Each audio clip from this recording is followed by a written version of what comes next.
अबे आनंद भाई, हाँ भाई।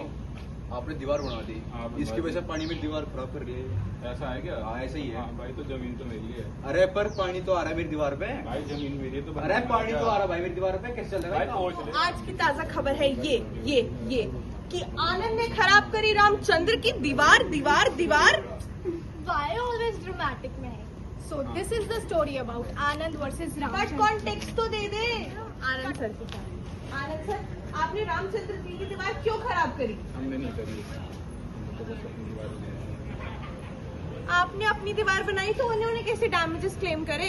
कैमरामैन पास आइए, चलते हैं रामचंद्र सर के पास। रामचंद्र सर, आनंद सर तो बोल रहे हैं उन्होंने अपनी दीवार के पास बनाई है एक नई दीवार। पर उसकी दीवार की वजह से मेरी दीवार पे तो पानी आया ना, जिसकी वजह से दीवार खराब हुई। ये तो बताइए।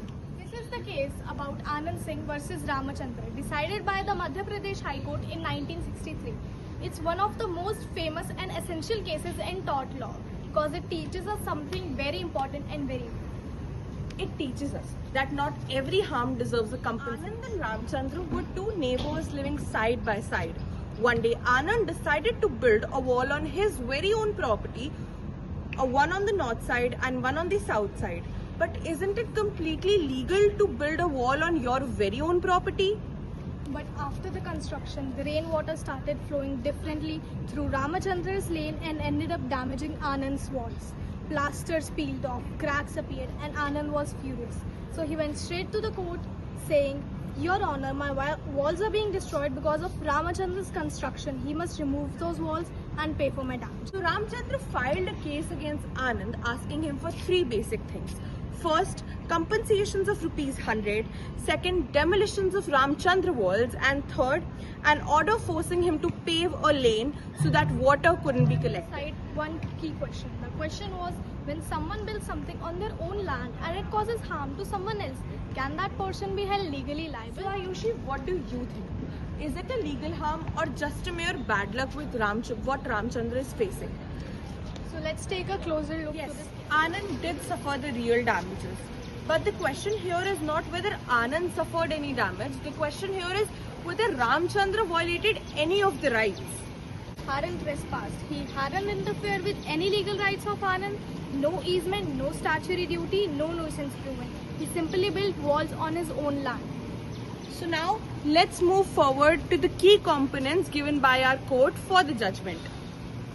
Can be damages without any legal injury, but unless no legal right is violated, there can be no remedies claimed to it. This Latin principle is called damnum sine injuria, which means damage without injury. Every inconvenient accident or a loss caused by a lawful act is not always actionable per se, because court protects your right, not pay attention to your mere grievances.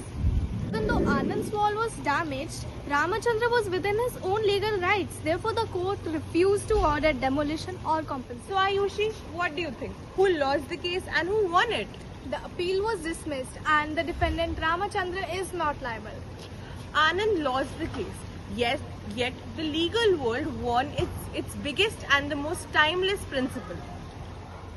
So now let's look after some cases to make your understanding of law a little better. Imagine you open a beautiful cafe and someone opens a new cafe next to your door. That cafe runs very well, better than yours. So will you consider it as a legal violation of your rights? No, right? Because you're just suffering from a damage, but there's no legal injury to it. Or your neighbor builds a higher wall that blocks sunlight into your room. Unless you have a right to light, you cannot sue. These are all real-life examples of damnum sine injuria. Even today, Anand and Ramchandra cases is still cited in Indian classrooms and in Indian court laws. It helps us in better understanding of case and help decide judges when the harm is merely unfortunate or it's actually an unlawful act. In the world full of property disputes, neighbor fights and construction conflicts, this case still reminds us that the law doesn't punish every act that causes harm. It only intervenes when someone's legal right is being violated. So now the main discussion is what is the whole point of this case and what are the learning outcomes? Every loss deserves a lawsuit, that fairness and legality aren't always the same thing, and that the line between legal rights and moral wrongs are sometimes very thin. But the law always sides with the right, not just mere feelings.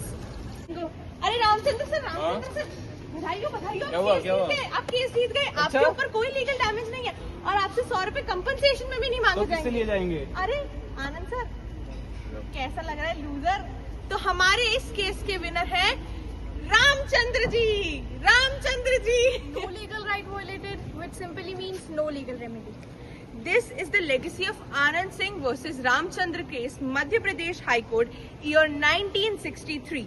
This is the perfect example of damages without any legal injury. Signing off, Mehak and Ayushi. bye ma'am, bye Neha ma'am, we love you.